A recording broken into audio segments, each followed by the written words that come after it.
Or that morning, I don't remember too much. All I remember is I was not feeling well, and I had not slept well the night before, and I just was not feeling well.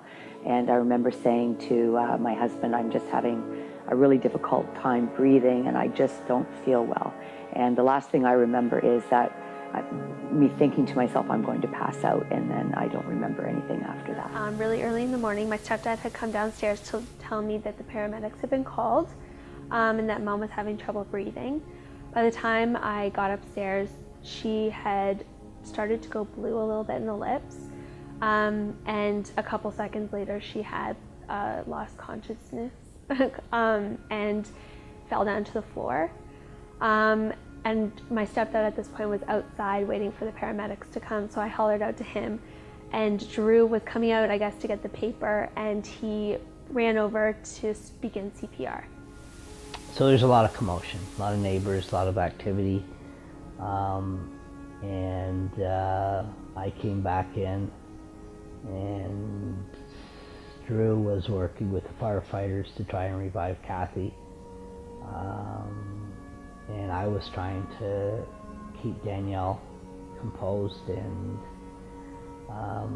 so I had to take her away from the bedroom and let the firefighters and Drew work on Kathy. And by then the EMS folks came, and with their equipment, and so it was from what I understand, it was a 3-minute interval, which seemed like about 3 days.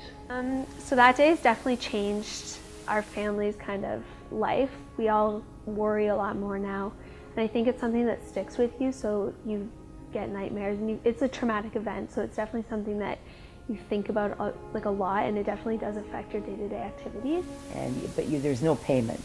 I mean, you can't pay anybody back that would make up for what happened, and for what he gave back to us. I mean, there's no gift that would do that. There's no party that would do that. I mean, I think just knowing that, hopefully that he would know that in our hearts,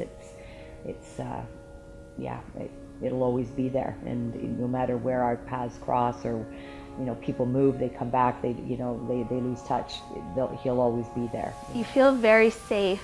He's definitely our hero, our family's hero. And I tell him all the time that sometimes I make sure his car's here when I get home at night, just because it makes you feel safe knowing that there's someone who is there if you need them, especially with respects to that, because if he wasn't here that day, I don't even want to think about what could have happened.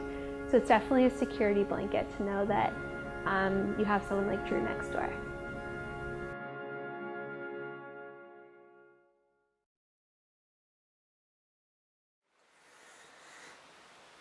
Yeah, I'm a bit of a big deal. Everyday hero. That's how I roll.